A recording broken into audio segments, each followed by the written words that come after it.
اللعين الرجيم. بسم الله الرحمن الرحيم. الحمد لله رب العالمين. الصلاة والسلام على أشرف الأنبياء والمرسلين خاتم النبيين رحمة للعالمين أبي القاسم محمد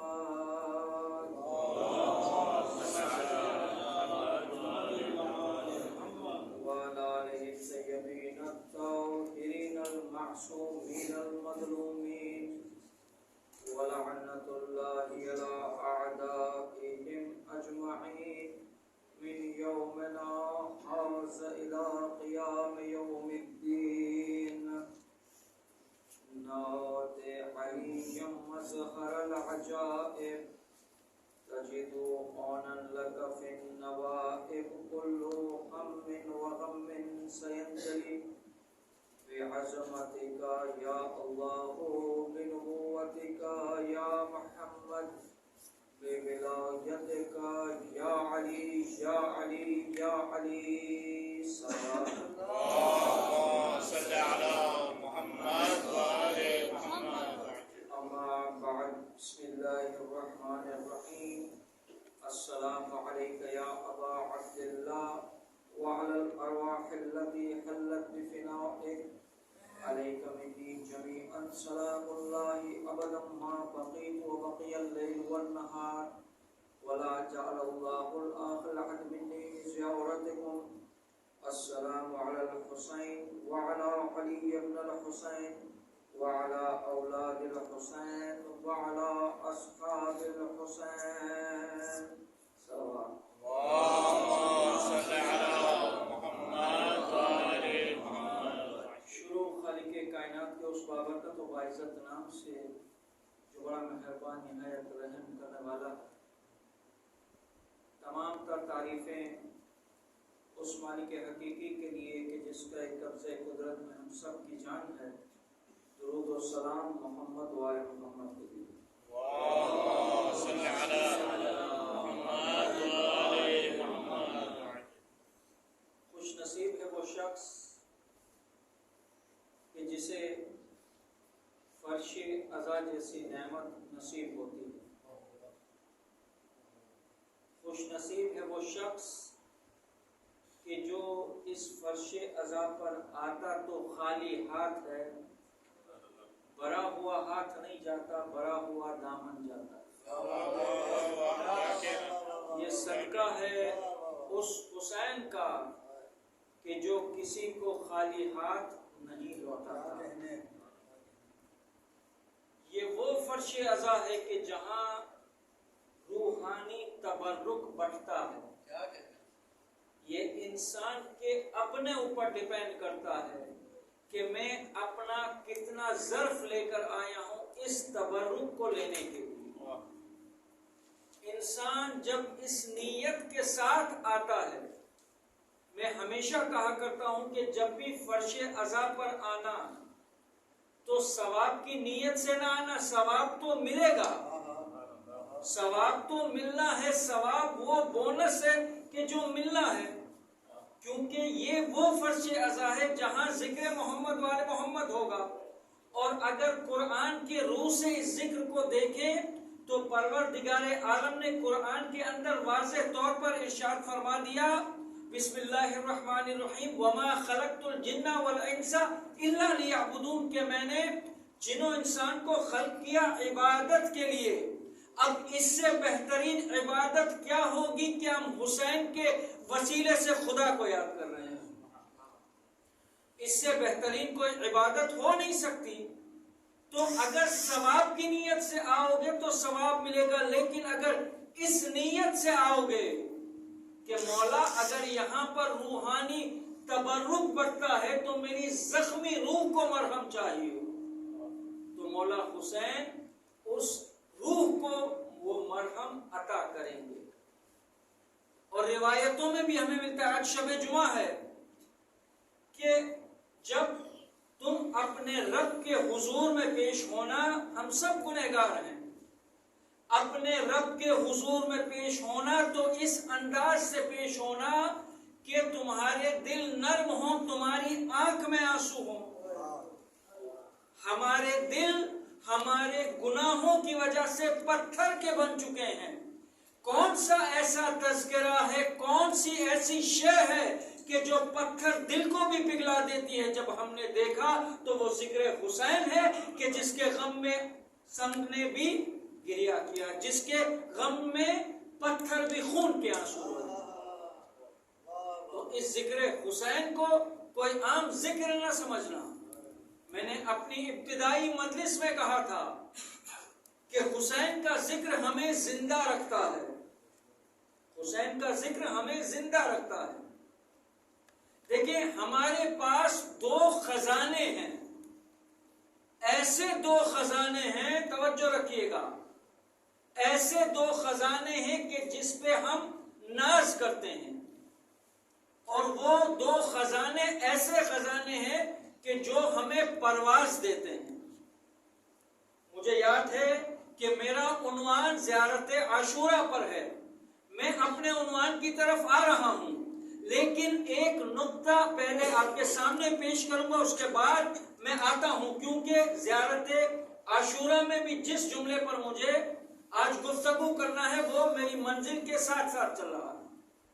تو ہمارے پاس 2 خزانے ایسے ہیں کہ جس پر ہمیں ناز ہے، اور اگر وہ 2 خزانے ہمارے پاس موجود نہ ہوں تو ہم فنا ہو جائیں گے. ہم فنا ہو جائیں گے، ہماری کوئی پہچان نہیں رہے گی.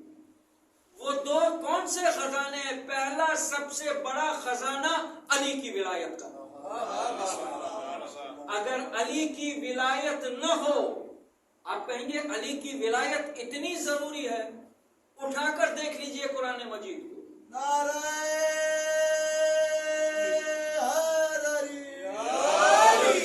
پروردگار نے اپنے حبیب سے جب بھی کلام کیا ہے، کبھی یا ایھا المزمل کہا، کبھی یا ایھا المدثر کہا، کبھی یاسین کہہ کر خطاب کیا، کبھی طٰہٰ کہہ کر خطاب کیا.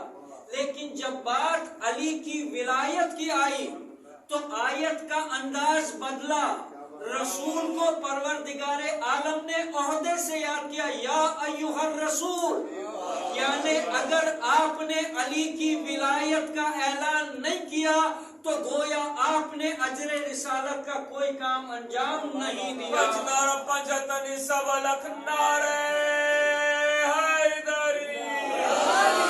اگر آپ نے علی کی ولایت کا اعلان نہیں کیا تو اگر نبی کی نبوت علی کی ولایت سے بچتی ہے تو میں اور آپ کہاں ہیں؟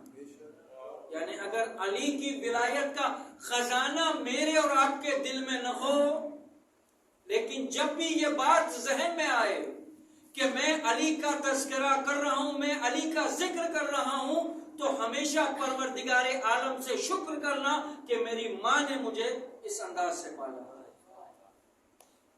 4 مصرے یاد آ گئے. ایک سلوات بھیج محمد وآل محمد پر.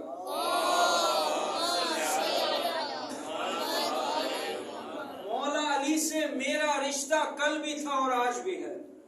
یہ 4 مصرے میرے لکھے ہوئے ہیں، اگر پسند آ جائے تو دعاؤں سے نواز دیجیے گا.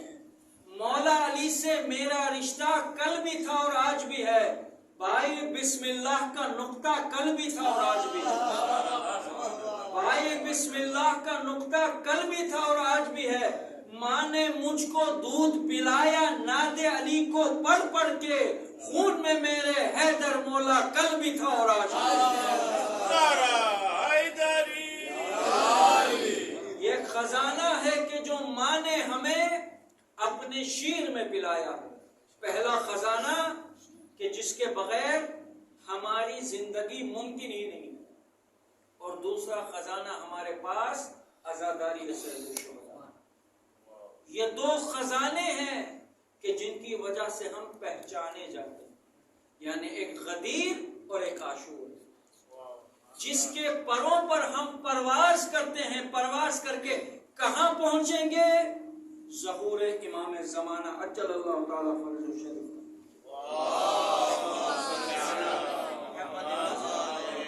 جب ہم ان دونوں کو تھام کے ظہور پر پہنچیں گے، جب امام کا ظہور ہوگا تو پھر ہم وہ لوگ کہلائیں گے کہ جو کامیاب ہیں، ہم وہ کہلائیں گے کہ جو خسارے میں نہیں۔ ایک سوال ہے محمد اللهم صل على محمد وآل محمد۔ جیسے کہ میں نے بیان کیا کہ زیارت عاشوراء حدیث قدسی ہے، اللہ کی طرف سے رسول کے اوپر بھیجی گئی، رسول سے ہوتی ہوئی یہ صادق آل محمد تک پہنچی، اور صادق آل محمد نے، امام صادق نے اس کی تعلیم اپنے اصحاب، اپنے صحابی صفوان کو دی۔ اب اس کے ابتدائی جملے کیا ہیں؟ السلام علیک یا ابا عبداللہ، السلام علیک یا ابن رسول اللہ۔ کون کہہ رہا ہے؟ پروردگار خطاب کر رہا ہے امام حسین سے۔ اب امام کا مرتبہ جانیے، اور اس جو آخری جملہ آج جس کی میں تفسیر کروں گا اس کو سوچئے گا کہ یہ زیارت ہمارے لیے کس طرح ایک رول ماڈل بن سکتی ہے۔ تفکر کے بغیر کوئی چیز ممکن نہیں ہے، لیکن جب انسان سوچتا ہے تو پھر ہر چیز جو اہل بیت کی طرف سے ہمیں عطا ہوئی ہے وہ ایک خزانہ ہوتا ہے ہمارے لیے۔ السلام علیک یا ابن امیر المؤمنین، السلام علیک ابن سید الوصیین، السلام علیک ابن فاطمہ سیدۃ النساء العالمین۔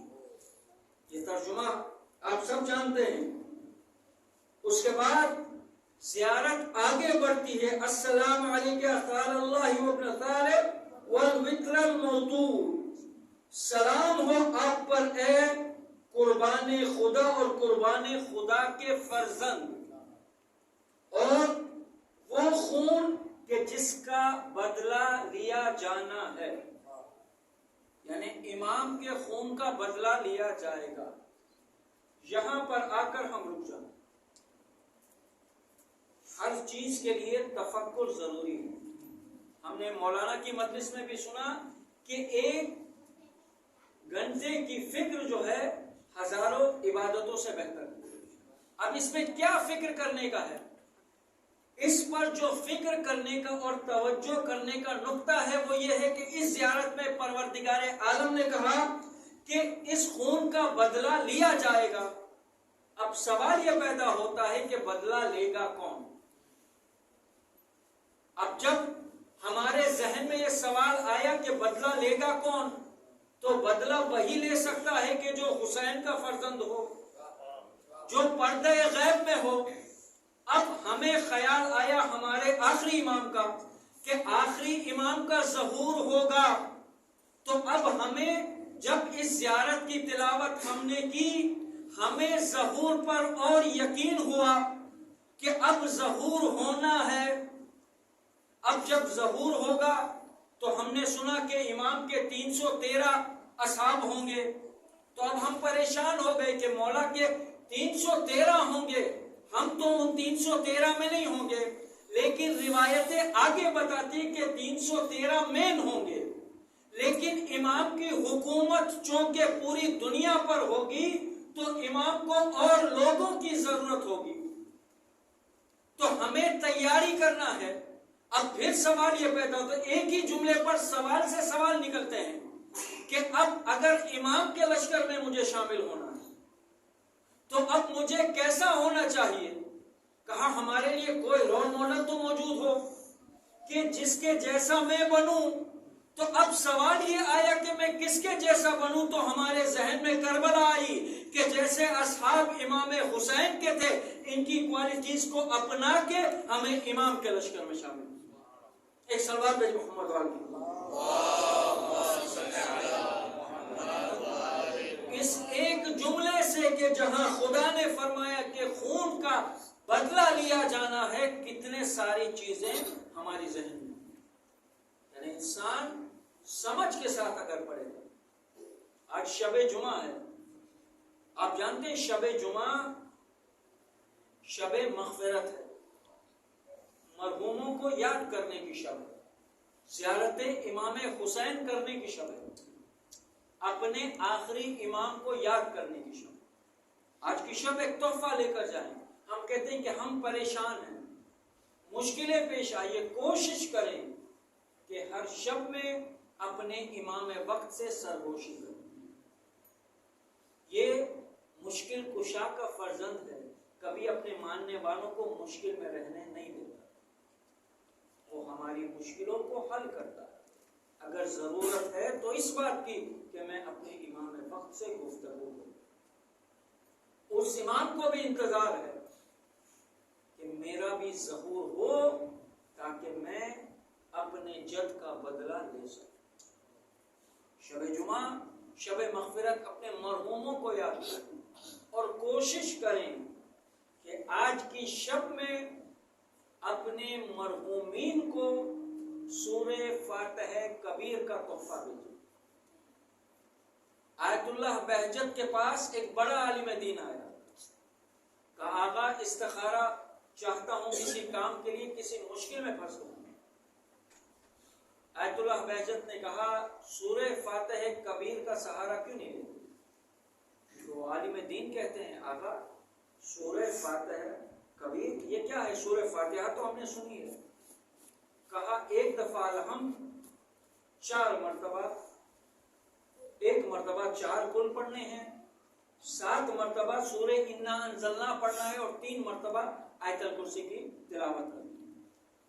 کہا جب تم اپنے کسی مرحومین کو، اپنے کسی مرحوم کو یہ تحفہ بھیجو گے تو وہ مرحوم کے لیے ایک خزانے کی مانند ہوگا، ایک ٹریجر کی مانند ہوگا، اور اس کے صدقے میں تمہاری مشکلیں حل ہو جائیں گی۔ ایک سوال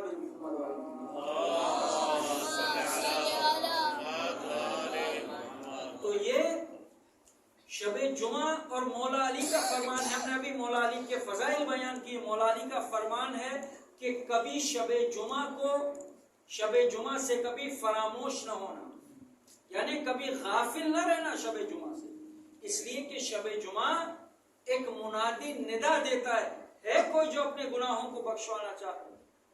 اور آج کی جو پہلی شب جمعہ ہے محرم کی، گناہوں کے استغفار کے لیے بہترین تحفہ امام حسین کے آنسو۔ جب آنسو عروج پر ہوں تو پروردگار سے کہو پروردگار تجھے اس کا واسطہ ہے جس نے تیری خاطر اپنا سب کچھ کرایا، تجھے اس حسین کا واسطہ، حسین کے اس وقت کا واسطہ کہ جب حسین کے ہاتھ میں 6 مہینے کا علی اصغر 6 مہینے کے باب الحوائج، ان کا واسطہ دے کر دعا کریں۔ آج دوسری محرم کی شب، وہ شب کہ جب ہمارا اور آپ کا مولا زمین کربلا میں۔ عزاداروں، روایتوں میں ملتا ہے کہ جب امام زمین کربلا پر پہنچے ہیں تو امام کی سواری آگے نہیں بڑھتی، شاید سواری کو بھی معلوم ہو گیا کہ یہی وہ جگہ ہے جہاں میرے مولا کو 3 دن کا بھوکا اور پیاسا شہید کر دیا جائے گا۔ عزاداروں، روایتوں میں ملتا ہے امام نے 7 سواریاں بدلی مگر کوئی ایک سواری آگے نہیں بڑھی۔ ایک مرتبہ امام نے بنو اسد والوں کو بلایا، پوچھا اس زمین کا نام کیا ہے؟ کسی نے کہا اسے شط فرات کہتے ہیں، کسی نے کہا اسے نینوا کہتے ہیں، کسی نے کہا اسے غزریہ کہتے ہیں۔ امام نام پوچھتے گئے، ایک مرتبہ ایک بزرگ آگے آئے، کہا اس زمین کو زمین کرب و بلا کہتے ہیں۔ امام نے جیسے ہی کربلا کا نام سنا، ایک مرتبہ کا عباس یہی وہ جگہ ہے کہ جس کا وعدہ میں نے لیا تھا، عباس بیویوں کی امائیوں کو بٹھایا جائے۔ ایک مرتبہ زینب نے حسین کو آواز دی، حسین گئے، کیا ہوا میری ماں جائی؟ کہا بھیا حسین جب سے میں نے اس زمین پر قدم رکھا ہے مجھے بے چینی سی محسوس ہو رہی ہے. یہ کون سی زمین ہے؟ کہا بہن زینب اسے زمین کربلا کہتے ہیں. یہی وہ زمین ہے کہ جہاں پر تمہارا ماں جایا 3 دن کا بھوکا اور پیاسا شہید کیا جائے گا. لو عزادارو، امام حسین نے وہ زمین بنو اسد والوں سے خریدی پھر ہبا کر دی. کہا دیکھو بنو اسد والو، 10 دن کے بعد یہاں پر ایک جنگ ہوگی جس میں ہم شہید ہو جائیں گے. ہماری لاشوں کو بے گور و کفن چھوڑ دیا جائے گا. اے بنو اسد والو، ہماری لاشوں کو دفن کر دینا. ایک مرتبہ میرے مولا نے کہا اے بنو اسد والو، میں تمہاری خواتین سے مخاطب ہونا چاہتا ہوں. ایک مرتبہ بنو اسد کی خواتین آئیں. مولا نے کہا دیکھو، اگر دشمنوں کے ڈر سے تمہارے خاوند ہماری لاشوں کو دفنانے کے لیے نہ آئے تو تب جب تم نہر فرات پر پانی بھرنے کے لیے آنا، ہماری لاشوں کو دفن کر دینا. ہائے مظلومیت بنت ابن سیدہ. ایک مرتبہ بنو اسد کے بچوں کو بلایا. اے بنو اسد کے بچوں، اگر تمہارے ماں باپ دشمنوں کے ڈر سے نہ آئے تو تم کھیلتے کھیلتے آنا، ایک ایک منٹھی ہماری لاشوں پر ڈال دینا. اس طرح ہمارے لاش دفن ہو جائیں گے. عزادارو، ایک روایت پڑھ کے میں آپ کی زحمتوں کو تمام کرتا ہوں. آج شب جمعہ ہے نا، آج شب جمعہ ہے. سنیں گے آج کی شب میں روایتوں میں ملتا ہے کہ ہر شب جمعہ حسین کی غریب ماں کربلا میں اپنے بیٹے کی زیارت کے لیے آتی ہے. ایک عالم دین نے قصد کیا کہ میں شب جمعہ حسین کی زیارت کے لیے جاؤں گا. مختصر کر کے میں یہ واقعہ سنا رہا ہوں. الغرض یہ ہوا کہ وہ عالم دین کربلا میں امام کے حرم میں پہنچے. مرثیہ خان تھے. کہا میں کتاب کھول رہا ہوں، جو بھی مرثیہ میرے سامنے آئے گا وہ میں پڑھوں گا. ان عالم دین نے کتاب کو کھولا. سامنے علی اکبر کا مرثیہ آیا. عالم دین نے علی اکبر کا مرثیہ پڑھنا شروع کیا. بہت سارا گریہ ہوا. اس کے بعد عالم دین چلے گئے، مسافر خانے میں سو گئے.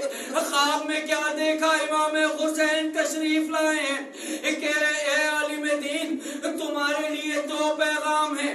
ایک یہ پیغام ہے کہ جب تم اپنے وطن جانا تو وہاں پر ایک لڑکا عباس کر کے ہے جو عزاداروں کی جوتیوں کو سیدھی کرتا ہے، اس سے کہنا مولا نے تمہیں سلام بھیجا ہے. اس کے بعد کہا کہ آج تم نے علی اکبر کے مصائب پڑھے.